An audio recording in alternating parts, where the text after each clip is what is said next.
What I've just chucked out here is a slow-rolled spinnerbait. And here I just stopped, and I'll do that frequently in cold water. I'll just fish it like a jig. I mean, I still got tension on it. And in the spring, a lot of times you'll have fish that'll follow a spinnerbait all the way to the boat. Sometimes you can figure eight it and get them to jump on it just like a muskie will. But stopping it, and most of all having collision with the bottom by just moving it real slow and having it bang on stuff. That's the key. Also for cold water, I like these big Colorado blades. This is a 1 ounce model made by Secret Weapon Lures. That's a chunk of lead there. And that single Colorado blade really lets you move it pretty slow. So this one I've enhanced a little bit.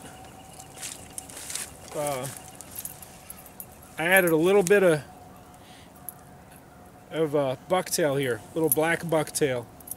That's what I like using for my trailers. Just tied it directly on there. This is something that has caught a lot of big fish year-round, but especially when the water's cold, both river and reservoir. But I like darker colors.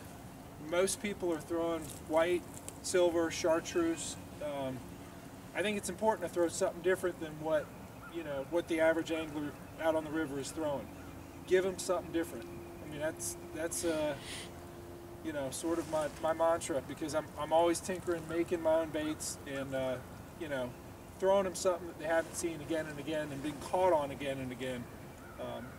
I really feel strongly does make a difference. So, but with the slow rolling spinnerbait,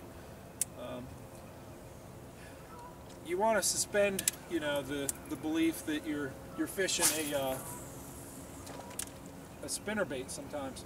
Chuck it out there, let it get to the bottom, and think, all right, jig fishing.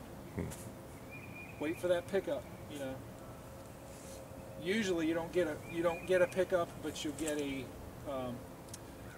that fish that'll, as soon as you start moving it again, they'll hammer it. They've been looking at it, they're curious. The flash got their attention, they moved over, they're checking it out, they're right on top of it. The second you start pulling that thing, bam, they're on it. So we'll definitely give that a go.